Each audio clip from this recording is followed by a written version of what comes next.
அடியே, உனக்கு ஆளு வளர்ந்த அளவுக்கு அறிவு வளரவில்லை.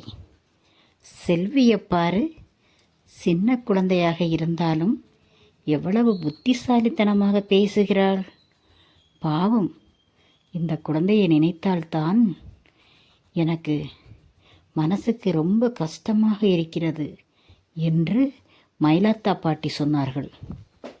அதற்கு தெய்வானை அக்கா சொன்னார்கள், ஏன் அம்மா அப்படி சொல்கிறீர்கள்? ஏன், அவளுக்கு என்ன குறை? அப்பா அம்மா இருக்கிறார்கள், அவளுக்கு எந்த குறையும் கிடையாது. சாப்பாட்டுக்கா துணிமணிக்கா எதையும் குறையில்லை, நன்றாகத்தானே வைத்திருக்கிறார்கள். அன்னியார்கள் எப்போதும் இவளை அம்மன் போல் தலை நிறைய பூவும் பொட்டும் அழகாக ஜோடித்து வைத்திருப்பார்களே, என்ன குறை இந்த குழந்தைக்கு என்று சொன்னார்கள் தெய்வான அக்கா. அப்போது மயிலாத்தா பாட்டி சொன்னார்கள், இல்லையடி, நான் அதற்கு எல்லாம் இவளுக்கு ஒன்றும் குறை கிடையாது, நன்றாகத்தான் வைத்திருக்கிறார்கள். பள்ளிக்கூடம் அனுப்பவில்லையே, இவ்வளவு அறிவான குழந்தை பள்ளி சென்றால் எவ்வளவு பெரிய ஞானியாக வருவாள். பிற்காலத்தில் சொல்ல முடியாது, பெரிய பெரிய பதவியிலெல்லாம் இருப்பாள். ஏன் இவள் அம்மாவுக்கு அது மட்டும் பிடிக்க மாட்டேங்கிறது? பள்ளிக்கூடத்தை பற்றி பேசினாலே அதை பேசுபவர்கள் மேலே கோபப்பட்டு விடுகிறாள். என்ன செய்வது? பயங்கரமான முன்கோவியாக இருக்கிறாள். மற்றபடி அவள் நல்லவள்தான். பாவம், இந்த குழந்தையை இப்படி ஆக்கிவிட்டாளே என்று மயிலாத்தா பாட்டி சொன்னார்கள். அதற்கு தெய்வானை அக்காள் சொன்னார்கள், என்ன செய்வது அம்மா? ஒருத்தர்கள் தலையில் இறைவன் எப்படி எழுதியிருக்கிறார் என்பது யாருக்கு அம்மா அது தெரியும் என்று சொன்னார்கள். அப்போது செல்வியும் அங்கு இருக்கிறாள் அல்லவா? இவர்கள் இப்படியெல்லாம் பேசிக்கொண்டு இருக்கும்போது, பாட்டி, நீங்கள் சொல்வதெல்லாம் உண்மைதான். எனக்கு எவ்வளவு கஷ்டமாக இருக்கிறது தெரியுமா? உங்களுக்கே இப்படி இருந்தால் எனக்கு எப்படி இருக்கும் பாட்டி? கொஞ்சம் யோசித்து பாருங்கள். என் சிநேகிதிகள் எல்லாரையும் பள்ளிக்கூடத்தில் சேர்த்து விட்டார்கள். பள்ளி செல்வதற்கு எனக்கு ரொம்ப பிடிக்கும் பாட்டி. படிப்பதற்கு எனக்கு ரொம்ப ஆசையாக இருக்கிறது பாட்டி. ஆனால் என்ன செய்வது? அம்மாவை எதிர்த்துக்கொண்டு என்னால் ஒன்றும் செய்ய முடியாது. அப்பா சொல்வதையும் அம்மா கேட்க மாட்டார்கள். பள்ளி செல்வதற்கு அப்பாவுக்கு ஒன்றும் பிரச்சனை இல்லை. அப்பா படிக்கட்டும் என்றுதான் சொல்கிறார். அம்மாவுக்குத்தான் பிடிக்கவில்லை. ஏன் இந்த கோபம் என்று எனக்கு தெரியவில்லை. அன்னைக்கு பஞ்சாயத்தில் அப்பா வேண்டும் என்று சொன்ன ஒரே பாவத்துக்கு எனக்கு இவ்வளவு பெரிய தண்டனையை அம்மா கொடுக்கிறார்களே பாட்டி. இது நியாயமா? நீங்களே சொல்லுங்களேன் என்று அந்த குழந்தை செல்வி சொன்னாள். இதை கேட்டு தெய்வானைக்கும் மனசு ரொம்ப கஷ்டமாக இருந்தது. வருத்தப்படாத செல்வி, என்ன செய்வது? அம்மாவிடம் யாரும் இதை பற்றி பேச முடியாதே. யார் பேசினாலும் அம்மா கோபப்படுவார்கள். உனக்கு தெரியுமல்லவா? இல்லை என்றால் நானும் பாட்டியும் பேசி பார்க்கலாம் என்றால் எங்களிடம் கோபித்து கொண்டு எங்களிடம் பேச மாட்டார்கள். அவர்கள் பேசாமல் இருந்தால் எங்களால் தாங்க முடியாது. அதனால்தான் இதை பற்றி அம்மாவிடம் பேசவில்லை. நீ ஒன்றும் எங்களை தப்பாக நினைக்க வேண்டாம். ஏனென்றால் அப்படி இவர்கள் பாட்டியும் தெய்வானை அக்காவும் பேச மாட்டேங்கிறார்களே, நமக்கு சப்போர்ட் பண்ணவில்லையே என்று நீ நினைக்க வேண்டாம். மனதுக்குள் இருக்கிறது. ஆனால் உன் அம்மாவிடம் அதை சொல்ல முடியாது. என்ன செய்வது? உன் நிலைமையை நினைத்து எங்களுக்கு மிகவும் கஷ்டமாகத்தான் இருக்கிறது. மன கஷ்டம்தான் எங்களால் பட முடியும். உனக்காக வேற ஒன்றும் செய்ய முடியாது. எங்களை மன்னித்து விடு செல்வி என்று தெய்வானை அக்கா சொன்னார்கள்.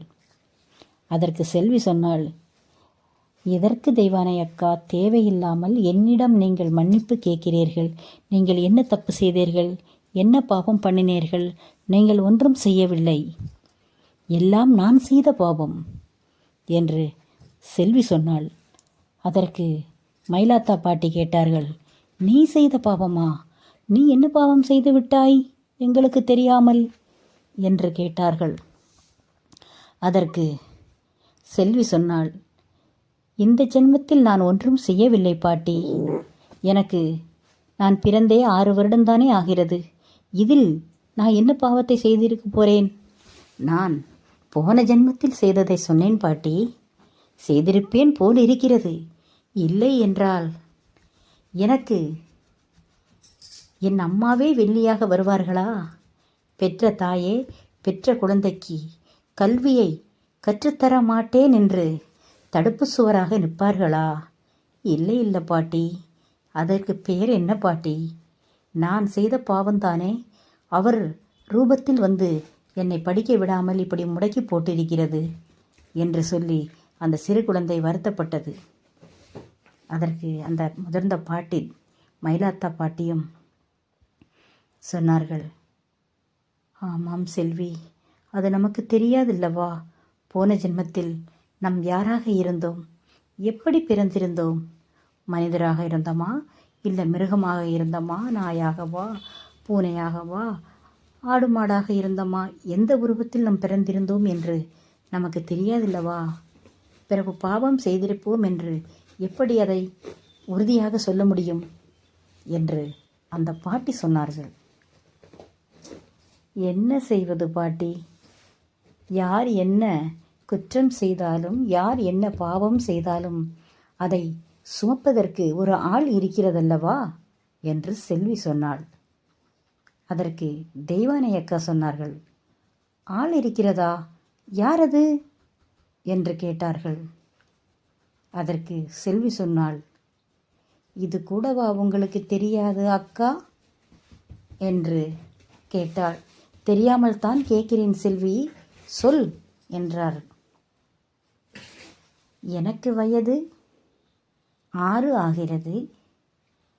தெய்வானை அக்காவுக்கு வயது 28 ஆகிறது. அப்போ உங்களுக்கு தெரியாதா என்று கேட்டாள் இந்த சிறு குழந்தை. அதற்கு தெய்வானை சொன்னார்கள், இல்லை செல்வி, எனக்கு தெரியவில்லை. உண்மையாகத்தான் தெரியவில்லை. உனக்கு தெரிந்தால் நீ சொல் என்றார்கள். அதற்கு பெயர்தான் விதி என்று சொல்வார்கள். எல்லா பாவத்தையும் பழியவும் இவர்கள் செய்துவிட்டு அந்த பழியை மட்டும் தூக்கி விதியின் மேல் போட்டு விடுவார்கள். பாவம் அந்த விதி. என்ன செய்வது? இந்த உலகத்தில் இருக்கும் அத்தனை மக்கள் செய்யும் குற்றத்தை அனைத்தையும் அதுதான் சுமக்குகிறது என்று சொன்னால் இந்த சிறு குழந்தை. இதை கேட்டு அப்படியே நின்றார்கள் தெய்வானை அக்காவும் மயிலாத்தா பாட்டியும். அப்போ மயிலாத்தா பாட்டி தெய்வானை அக்காளிடம் சொன்னார்கள், ஏண்டி, இது சாதாரண குழந்தைதானா இல்லை தெய்வ குழந்தையா என்று எனக்கு புரியவில்லையேடி. இவ்வளவு சின்ன வயதில் எவ்வளவு பெரிய தொலைநோக்கு பார்வை, எப்படி பேசுகிறாள் என்று பாரே. இந்த அறிவான குழந்தையத்தானே இவள் இப்படி செய்து வைத்திருக்கிறாள் இந்த தாயம்மா. என்ன செய்வது? மனம் பொறுக்குதில்லையே என்று சொன்னார்கள் மயிலாத்தா பாட்டி. அதற்கு தெய்வானை அக்காள் சொன்னார்கள், என்ன செய்வது அம்மா, நம் மனம் பொறுக்கவில்லை என்று சொல்லிவிட்டு என்ன காரியம் இருக்கிறது? அவர்கள் குழந்தை, பெற்ற தாயே யார் சொல்வதையும் கேட்க மாட்டேன் என்று முரண்டு பிடித்து பிள்ளையை முட்டாளாத்தான் நான் வைத்திருக்கிறேன் என்று வைத்திருக்கிறார்கள். என்ன சொல்ல முடியும்? நம்மால் அண்ணன் சொல்லியே கேட்கவில்லை. நம்ம சொல்லிய அண்ணியார் கேட்கப் போகிறார்கள்? கண்டிப்பாக கேட்க மாட்டார்கள். மூஞ்சியில் அடித்ததைப் போல் ஏதாவதும் ஒரு பதிலை சொல்லிவிட்டார்கள் என்றால் நம்மால் அதை தாங்க முடியாது. அதனால்தான் நான் யோசிக்கிறேன் அம்மா, இதை பற்றி அவர்களிடம் பேசிவிட்டு நம் தாயாக பிள்ளையாக இருக்கிறோம், இந்த வார்த்தையை சொல்லிவிட்டு செல்விக்கு சப்போர்ட் பண்ணிவிட்டு மறுபடி அன்னியார் பேசவில்லை என்றால் எப்படி இருக்கும்? மூஞ்சியை அங்கேயும் இங்கேயும் தூக்கி வைத்து கொண்டு இருக்க முடியாது, அந்த முகத்தை பார்க்க முடியாது.